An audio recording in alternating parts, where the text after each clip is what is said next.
Hey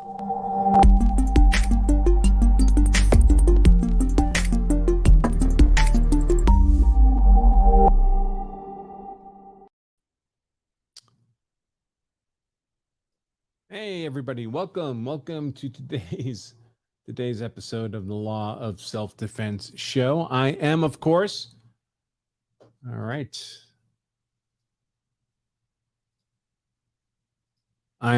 Attorney Andrew Branca for Law of Self-Defense.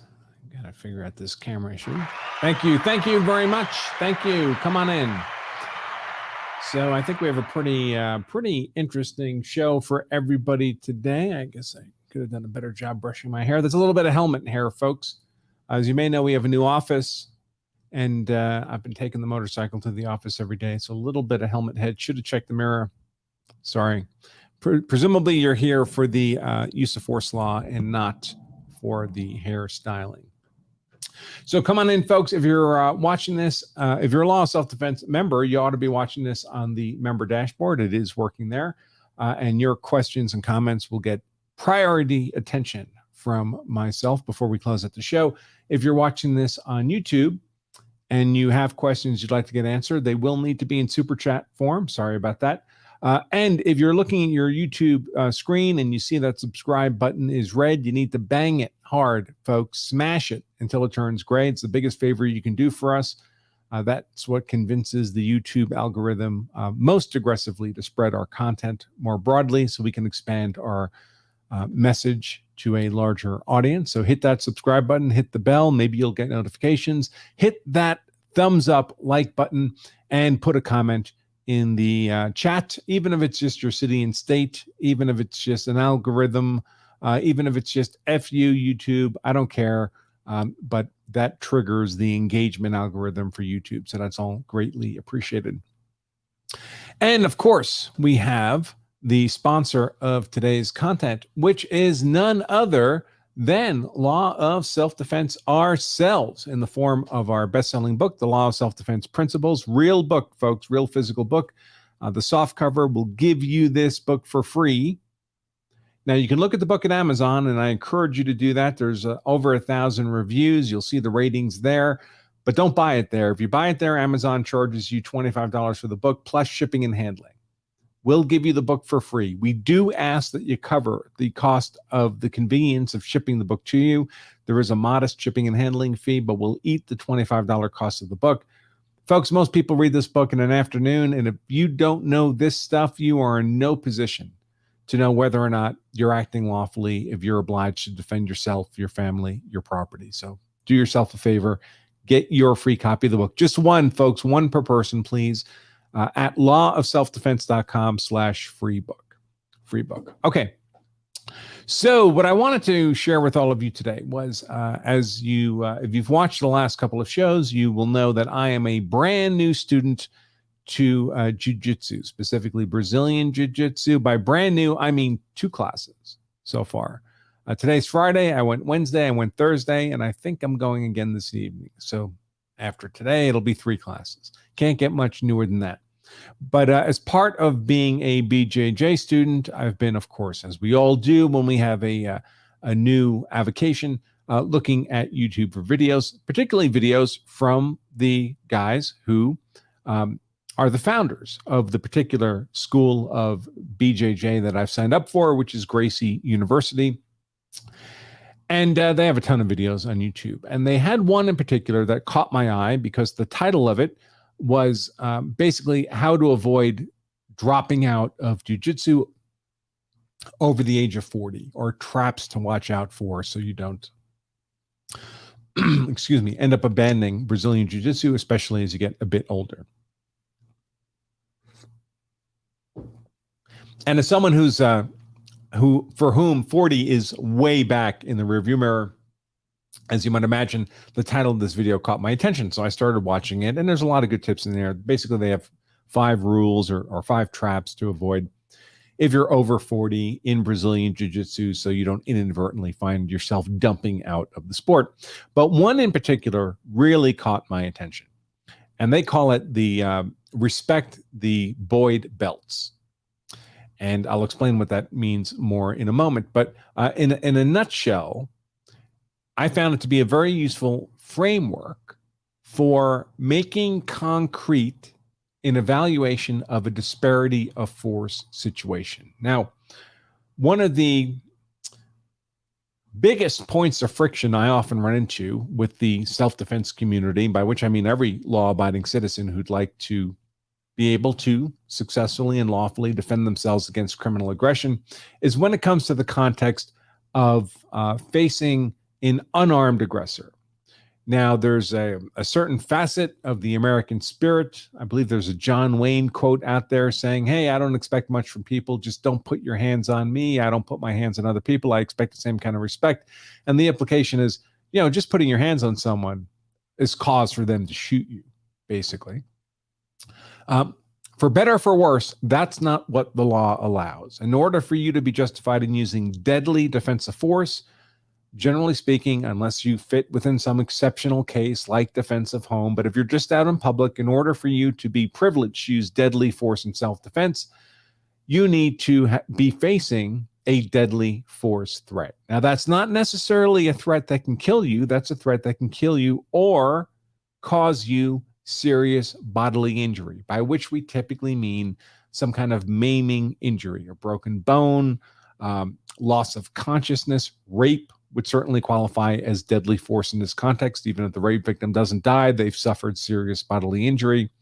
So when we talk about deadly force, especially on the part of the aggressor, that's what we're talking about. Force likely to cause death, of course, or serious bodily injury. That's what you need to be facing, generally speaking, in order to be justified in going to deadly defensive force to stop that threat. You need to be facing a deadly force threat. That's what the element of proportionality is about, folks. Proportionality, of course, one of the 5 elements of self-defense. Folks, if you don't have this 5 elements of self-defense cheat sheet, I don't know what you're doing. It doesn't cost a penny. It's just a PDF download we make available for free. Lists the 5 elements of self-defense, brief description of each. Just go download it, folks. Do it right now. You can get it at lawofselfdefense.com/elements. Easy enough to remember, 5 elements of self-defense. But one of those is proportionality. And proportionality requires that before you can use deadly force in self-defense, you need to be facing a proportional threat, a deadly force threat. Again, meaning a threat readily capable of causing death or serious bodily injury. If you're only facing a non-deadly force threat, proportionality, the element of proportionality, requires that you limit yourself to non-deadly defensive force. Now, this often comes up as an issue that causes some excitement when I talk about bare-handed attacks. Now, the traditional bare-handed fight between 2 men, the traditional fist fight, is almost inevitably always treated by the courts as a non-deadly force fight. So 2 guys of similar size, strength, fighting ability, age, relatively clones of each other, get into a fist fight outside a bar. It's treated as a non-deadly force fight, meaning neither party is privileged to escalate that force to the deadly force level because they're not facing a deadly force threat. Now, I know what you're all thinking. Bare hands kill people all the time. Barehanded attacks kill more people, or I should say unarmed attacks, fists, feet, kill more people every year, certainly than rifles are used to kill people every year. So certainly we've all seen the videos on YouTube of these one-knock death blows where someone's punched a single time. And typically they lose consciousness, fall over, hit their head on the curb, and they die as a result. So even a single punch can and does kill people. And a lot of us would like to think, well, I know that's a demonstrable fact. So that must mean that even just a single punch is a deadly force attack. It can kill or maim people. And therefore, I'd be privileged to use deadly force in self-defense. Unfortunately, that's not how the courts look at it. Because although that can happen, a thrown punch can kill, when you look at the total number of thrown punches, it almost never happens. So the courts see a lot of fistfights, and almost none of them end up with somebody killed or maimed as a result.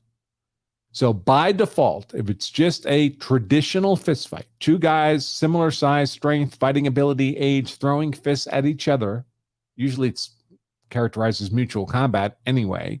But if it's a traditional fistfight, the courts are going to treat that as a non-deadly force attack, against which you are not privileged to go to your gun or other deadly defensive force. Now, I say all that as that's the default position of the courts. And of course, I choose my words carefully, as you might imagine. Are there circumstances in which a barehanded attack can be a deadly force attack, one readily capable of causing death or serious bodily injury? Yes, there's lots of circumstances, but they require some aggravating facts that would distinguish that case from the traditional fistfight. Remember, traditional fistfight, courts are going to treat it as a non-deadly force attack. So what would have to happen for the courts to say, you know what, in this particular case, that looks like a deadly force attack to us, even though it's a barehanded, unarmed attack? What kind of aggravating circumstances would have to exist? Well, maybe it's not a traditional fistfight. Maybe one party, maybe the aggressor, is much larger, much stronger, has an exceptional fighting ability that the defender doesn't have. So the effect is a substantive disparity of force. So you're, I don't know, I'll make up a number, 180 pounds. That guy's 280 pounds. That's a big difference. Your punch is not equal to his punch. His punch is likely to be much more powerful. Or maybe you're similar weight. Maybe you're 250, but a lot of it's beer. Legacy of beer. Maybe that guy is 250, but is a 20-year-old NFL football player. It's all muscle. He's much stronger than you are. An aggravating factor that could lead to a reasonable inference that his unarmed attack is one readily capable of inflicting death or serious bodily injury on you. Or there's an exceptional fighting ability. You happen to know, maybe they tell you, maybe you know the person, maybe you actually personally know the aggressor, that they are a professional MMA fighter, a professional boxer. They were a Golden Glove boxer when they were in college. That's an exceptional fighting ability you don't have. It's a mismatch. Their barehanded attack, their thrown fist is nothing like your thrown fist.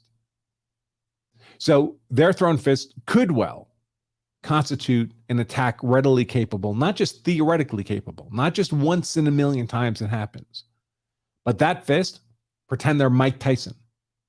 That fist has a lot more than a speculative possibility of causing death or serious bodily injury if it's thrown at you in anger, right?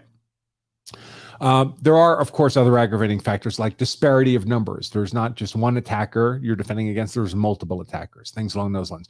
And, of course, the situation can be dynamic. Fights are dynamic. So you might start the fist fight similarly prepared, equipped to engage in a barehanded attack, but over the course of the fight, you get an arm broken. Well, now you're no longer proportional to that aggressor, right?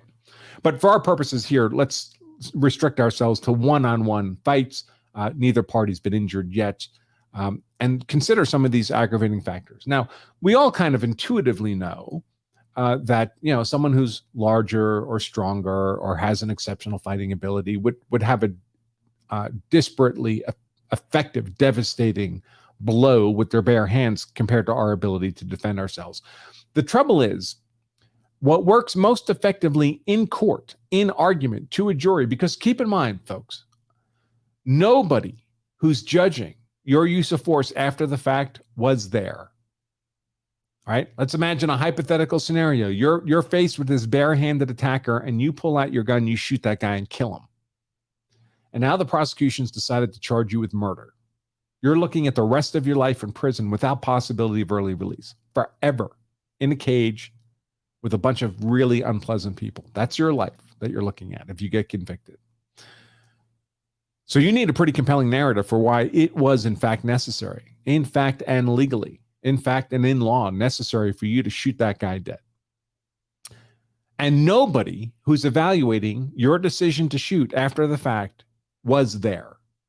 Nobody was in your shoes, and nobody was there. Nobody knows what actually happened. Nobody was inside your head.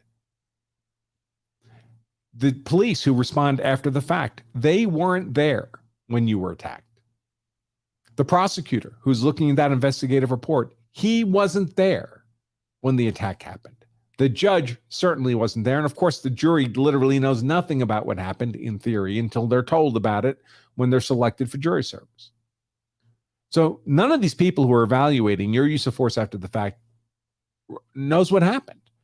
They're going to make their decisions, and particularly the jury is going to arrive at a verdict based on the stories, the narratives that they're told in court. The jury in particular is told, and if you've ever done jury service, you know this. The jury's told your verdict must be based solely on the evidence and argument you heard in this courtroom. Not anything you heard about outside, not anything you read in the papers or saw on the internet, only what you heard in this courtroom. And what that means is the two competing narratives that the jury's hearing in the courtroom, the prosecution's narrative of guilt and your defense attorney's narrative of innocence. Two competing stories. And you want your narrative of innocence to be as compelling as possible, obviously. You don't want your narrative of innocence to be ambiguous or speculative or weakly founded. You want that narrative of innocence to look as compelling as you can possibly make it. And in achieving that goal, you want it to be as concrete as possible. You want it to be as unambiguous as possible, clearly defined elements of your narrative that anybody can understand in a substantive way. So not just I was afraid or he was big, but why were you afraid? Because of how big he was. And what's the implication of being big? Is it just a general understanding that big people are stronger than smaller people? All right, well, I mean, we all have that general understanding, but can you make it more concrete than that? And there's a number of frameworks that have been developed, narrative frameworks in the self-defense community to help make these kinds of narratives more concrete, to help make more concrete, more substantive the narrative around your subjective perception of the threat and why your subjective perception of the threat was objectively reasonable. Again, 5 elements of self-defense. One of those is reasonableness here. And reasonableness is a required element of self-defense. You have to have acted reasonably in order for your use of force to be lawful self-defense. And reasonableness has 2 facets, 2 sides of the coin. One is that you had to have had a subjective, genuine good faith belief in the need to act in self-defense as you did. In our case, having shot that guy. You subjectively, genuinely, in good faith believed it was necessary to shoot that guy. But that subjective belief by itself is not enough. That subjective belief has to be present, but it also has to be objectively reasonable. A theoretical, reasonable, and prudent person in your circumstances would have shared that subjective belief. So in a rational subjective belief, no matter how genuinely held, an irrational subjective belief is not enough to meet the conditions of reasonableness. And if you don't have reasonableness, you don't have self-defense. That subjective belief has to be objectively reasonable. So you might communicate to the jury, you might take the stand and tell the jury, no, I genuinely believed I was about to die. But that's the subjective half. How do you convince them of the objective half, that your perception was a reasonable perception? Your subjective belief was an objectively reasonable subjective belief. The more concrete you can make the evidence basis, the evidentiary foundation for your subjective belief, the more compelling that narrative is. And here, I'd like to turn to something most of you are probably familiar with, but it's a way of making all of this stuff more concrete in the context of a defender armed with a gun facing an aggressor who's not, well, the aggressor is armed with an impact weapon. Now, an impact weapon, it means a weapon where they have to close proximity on you to bring it to bear. So it's not a projectile weapon. It's not a gun. It's not a crossbow. It's not something that hurls a weapon. It's something that they hold in their hand, so they have to close proximity on you to bring it to bear. It could be a knife. It could be a bat. It could be their fists or their feet. Those are impact weapons too, right? But the point with an impact weapon is there's some distance at which that aggressor is too far to bring the impact weapon to bear against you. And then there's a closer distance at which they're close enough to strike you with it. And when that switch happens is when they become an imminent threat with that weapon. Again, imminence, one of the elements of self-defense up here. The law of self-defense requires that you weren't defending yourself against a past threat, something that's over. You weren't defending yourself against a future speculative threat that may never happen. The threat you were defending against was either actually occurring or immediately about to occur. That's what the element of imminence requires. It's a required element of self-defense. So the framework that's been developed around this question of when is an aggressor with an impact weapon close enough with that weapon to qualify as an imminent threat is something known as the Tullar Drill. And I have a few slides I've pulled together here about the Tullar Drill. If I can find them, here we go. So here is one, the first of these slides. So again, remember, if the aggressor is too far away, let's imagine he's got a knife. If he's 100 yards away, he may be threatening you with the knife. He may be checking many of the elements of self-defense, but he's not yet an imminent threat because he can't immediately harm you with the knife if he's 100 yards away with the knife. But as he closes proximity on you, if he continues to close proximity, at some point he'll be close enough to stab you with the knife. And let's imagine that you're a defender and you are armed with a holstered pistol. Fair enough? So the Tullar Drill was developed by Salt Lake City police officer Dennis Tullar, who he was an officer in his department. He was also a trainer for his department, and his guys ran into this dilemma all the time. There's a bad guy with a impact weapon. He's a certain distance away. He's far enough away that he's not yet an imminent threat, but the distance is going to close. At what distance does it become an imminent threat? If he's got an impact weapon like a knife, an imminent deadly force threat against which the officer can lawfully resort to deadly defensive force, draw his service pistol from the holster and engage that aggressor. Well, the way Dennis thought about this was, how long does it take my guys to deploy a pistol effectively and get effective center mass hits? And Dennis,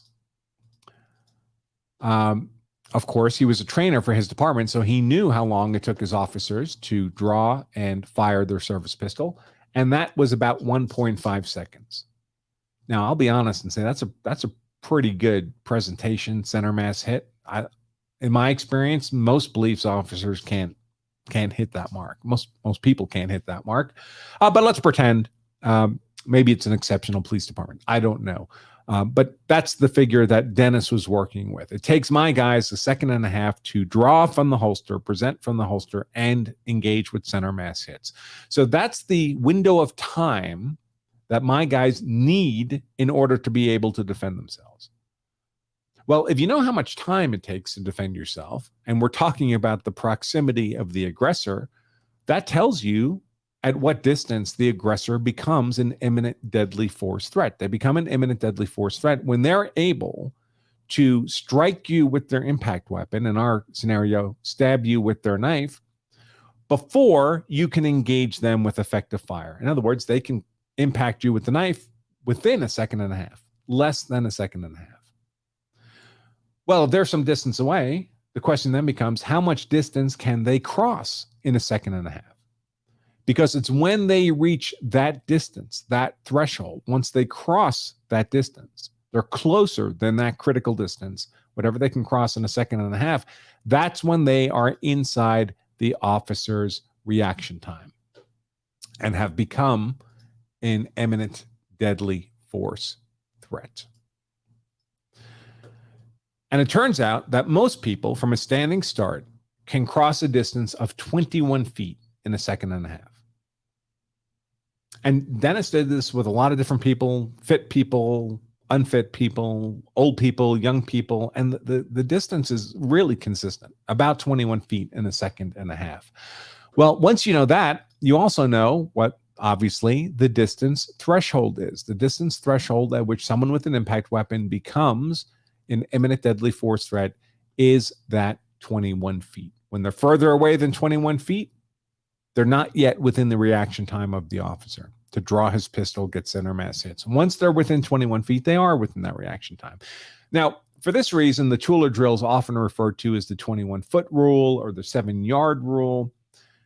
But that misses the real point of the Tullar Drill. The real point of the Tullar Drill is not that you're free to kill everyone within 21 feet of you.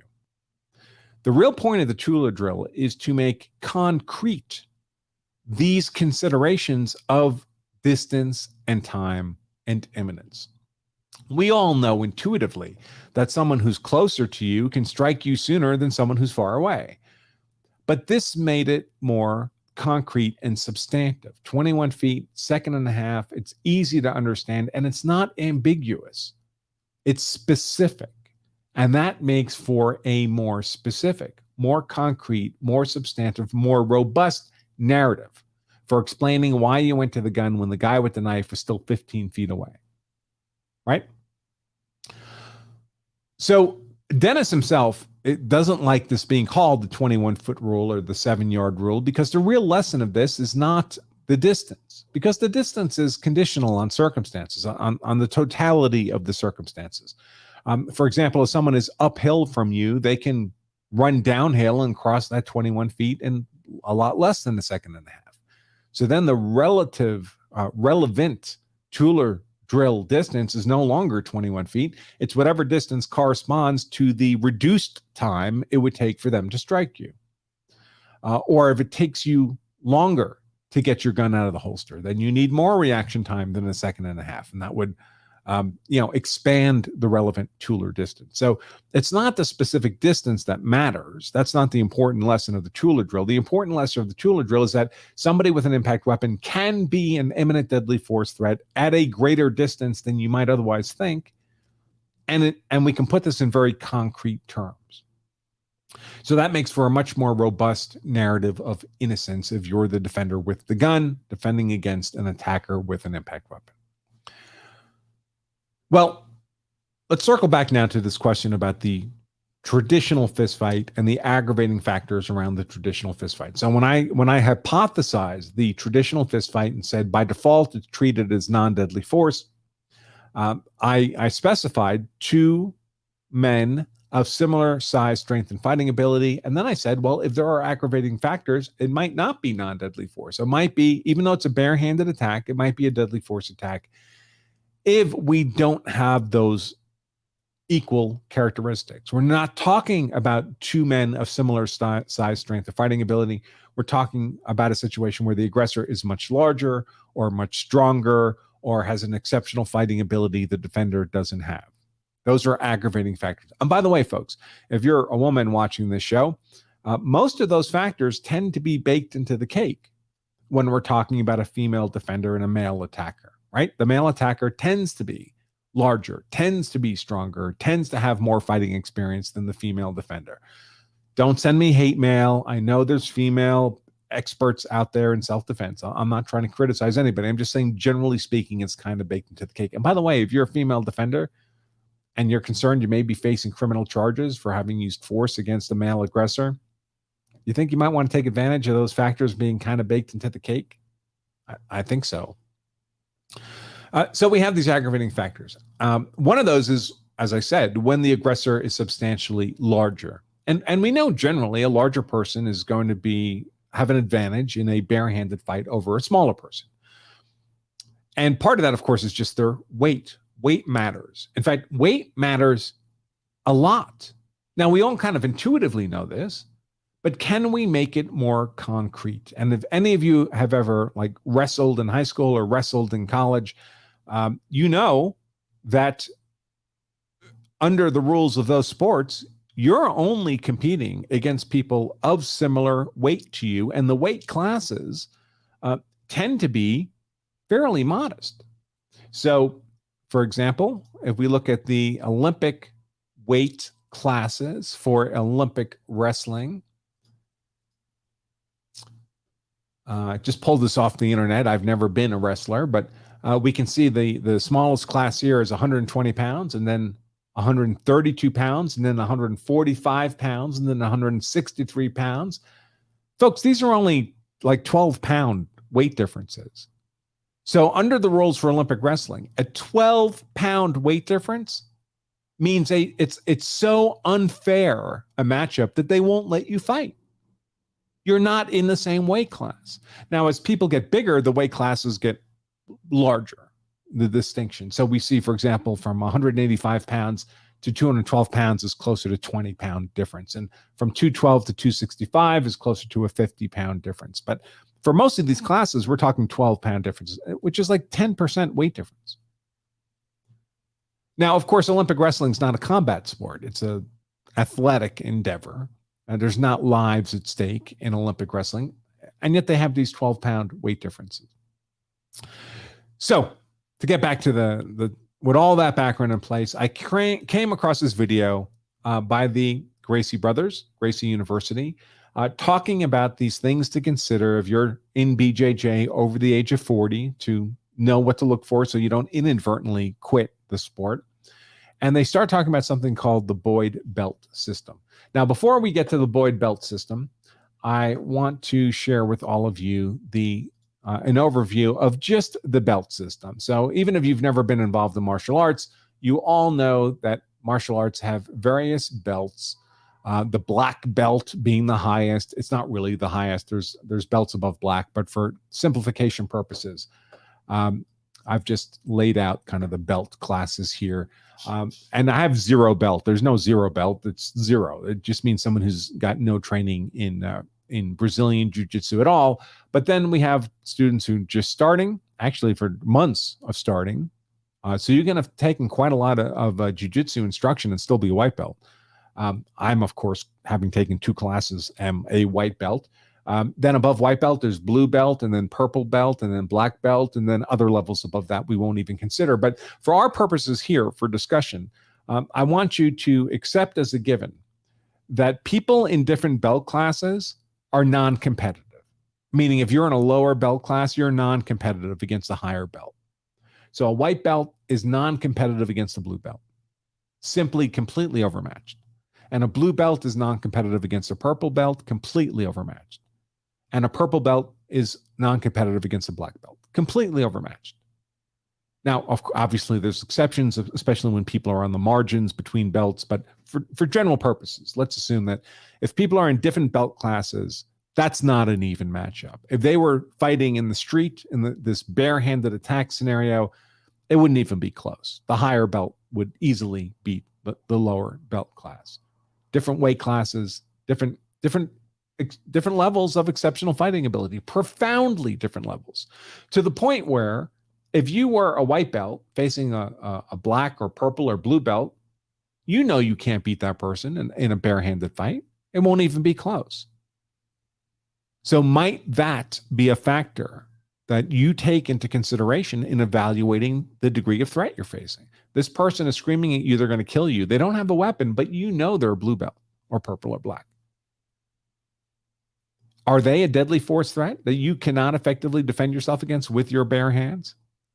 I would argue you have a pretty good case to make there. And importantly, it's not really an arbitrary case.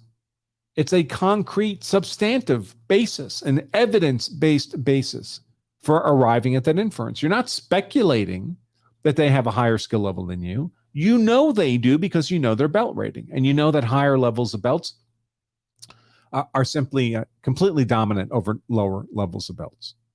So it's not just that you have some kind of irrational subjective perception that you would be non-competitive, indefensible against that person of a higher belt. You know that's the case. There's concrete evidence-based reasons for believing that. All right, so now I'm going to show you just a clip, just about, I think it's 3 or 4 minutes that I've pulled out of this much longer video from the Gracie brothers.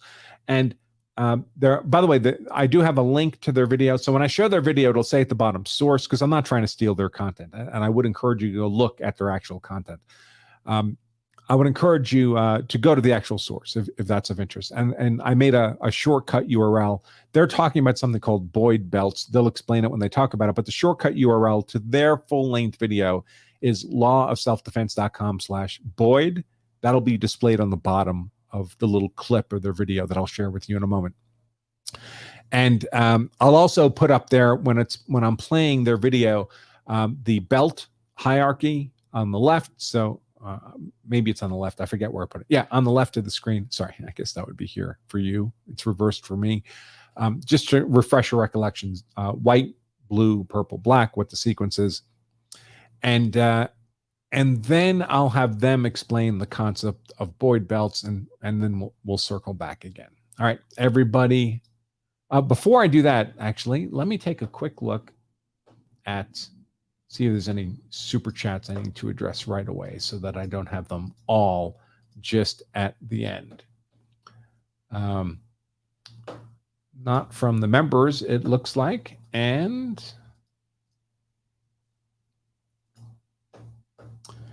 let's see.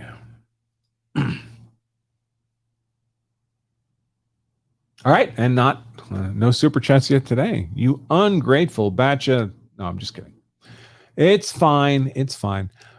Okay, so let me jump in now with the little clip of video I have from them. This will cover up the screen for me, but we can listen to the Gracie brothers talk about this concept of the Boyd belts.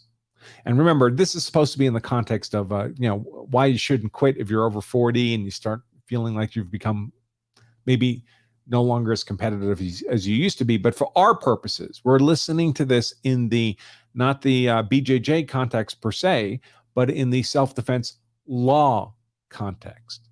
How can we make more concrete, more robust our subjective perception that other person, because they're perhaps younger than us or heavier than us, is a greater threat than would be our clone if we were in a barehanded fight with that person. All right, here we go. Rule number 1, know your Boyd belts.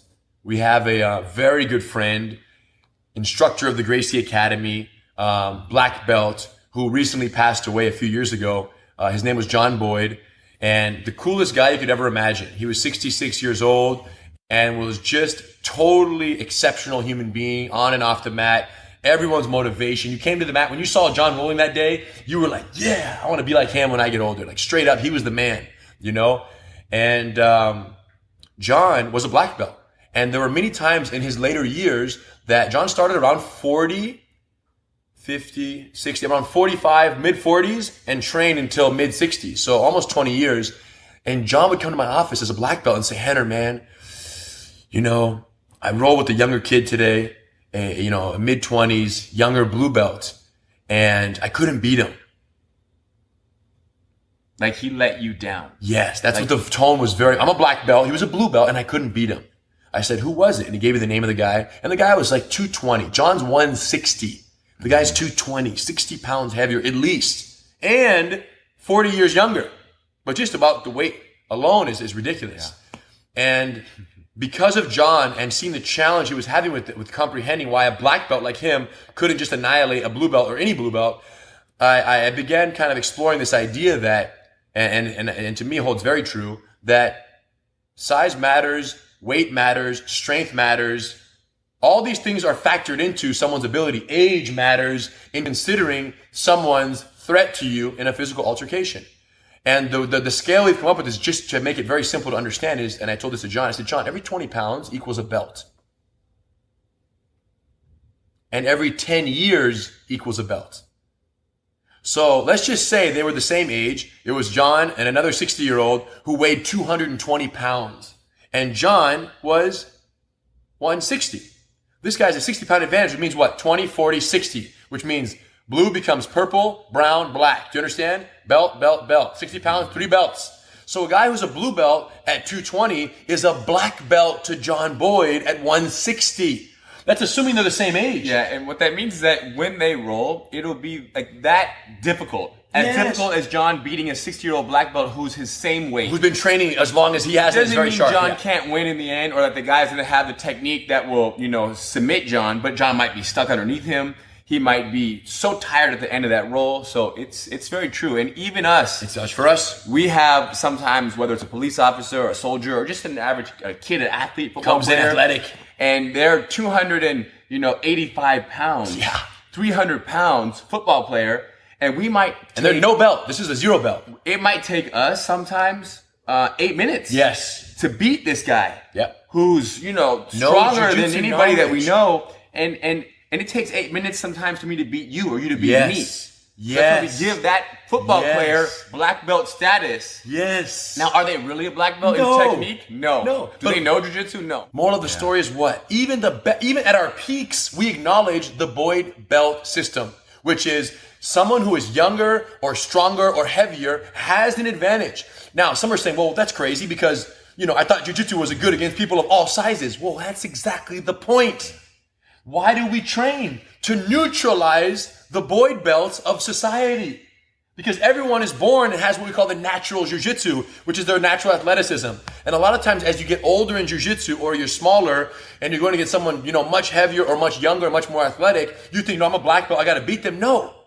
If you're a black belt and you're 40 years older and they're a blue belt, but they're your same weight and they're 40 years younger, and you can roll with them for 5 minutes and nobody gets tapped, or you get tapped one time in 5 minutes against this blue belt, guess what? You're amazing. All right. So obviously these guys are speaking. They're not trying to give a lesson in self-defense law here. They're speaking in the context of jiu-jitsu. But is this relevant to us in the context of defending ourselves against a barehanded attack where we have these particular differences between us and that aggressor? That aggressor is heavier than us. 10, 20, 30, 40 pounds. Every 20 pounds is a belt. And remember, we said that every level of belt is completely uncompetitive to a higher level of belt. So here we had, in their example, a 60-pound weight difference. That's 3 belts. That's from white all the way up to blue, purple, brown. And every one of those increments makes you completely uncompetitive. So 3 times completely uncompetitive. So you may not know if that person has a belt, but you may be able to assess, well, they're 60 pounds heavier than me, at least. And the same for age. Every 10 years equals a belt difference in fighting ability. So you're 50 and that person looks 20, 30 years age difference. That's 3 belts difference. And every level of belt difference makes you completely uncompetitive in a barehanded fight against that person. Now, I'm not telling you that because someone's younger than you or heavier than you, that you have an automatic license to shoot them in a barehanded fight. There's a lot of factors that come into place. But if you were to shoot someone in a barehanded fight, and the reason you did was because you subjectively believe that you otherwise would have not been able to defend yourself against their threat of barehanded death upon you, might you want to be able to introduce into evidence to the jury this kind of concrete level of detail. It's not just that they were younger or heavier. This is how much of a difference that age gap and that weight gap creates in terms of how vulnerable you are to their barehanded attack. It's the equivalent of 3 belts in a combat sport, not Olympic wrestling, but a combat sport like Brazilian Jiu-Jitsu. Does that make your narrative of innocence more concrete, more substantive, more compelling to a jury than just, well, you know, they were bigger and younger than me? Yeah, I think it does. All right, folks, that's what I wanted to share with all of you today. Let me see, check again for any, whoops. I wonder if YouTube is just not giving me any. Let's see, in the Law Self-Defense members dashboard, we have Donnie, a very, very active Law Self-Defense member. Good to see you, Donnie. He writes, an imminent use of force is a future use of force that is separated from the present by time and space, but is on its way and will become a use of force unless they are prevented. How much time and space determines whether it is necessary to immediately use defensive force. Yes, I think that's a good definition of imminent. It does, as a practical matter, also include an actually ongoing attack. So it doesn't apply, obviously, if you can defend yourself against an attack that's about to happen, you can defend yourself against an attack that's already happening. It just can't be an attack that's over and resolved. You can't use force in retribution. It has to be against an attack that's either actually occurring, is in progress, or is immediately about to occur. Okay, let's see if any. Boy, YouTube is not being. Oh. All right, we do have some super chats now. I think YouTube is giving me a glitch. So, from What's the Difference? $10 super chat. Thank you very much. Love you, Andrew, but expert doesn't cover it. The Gracies are the first family of BJJ. Their dad found. Yes, I know. They're absolutely amazing folks. But this is not a show that's limited to BJJ fans or students or adherents. Again, the link to their video is lawselfdefense.com/Boyd for Boyd belts, the concept they're discussing. And I encourage anyone to go look at what they do. And if you're not currently doing BJJ, to look in the mirror and ask yourself, why not? Siamese twins with split personality. Interesting. $2 super chat says, do I hear you have a book? Indeed, we do have a book. We'll send it to you for free, meaning we'll eat the cost of the book. We do ask you to pay the shipping and handling at lawofselfdefense.com/free book. And MR did a test of $1.99. Thank you, just to make sure everything was working properly. All right, folks, if we don't have any more super chat questions, and I would encourage you to submit them right now if you do, because we're about to close out. I will wrap up. I do have good timing, actually, because I need to leave for my tonight's BJJ class in about 40 minutes, which gives me just enough time to rush home and eat dinner before I head out. I will remind all of you that if you carry a gun, so you're hard to kill, that's why I carry a gun, so I'm hard to kill, so my family is hard to kill, then you also owe it to yourself and your family to make sure you know the law, so you're hard to convict. Until next time, I remain Attorney Andrew Branca for Law Self-Defense. Stay safe.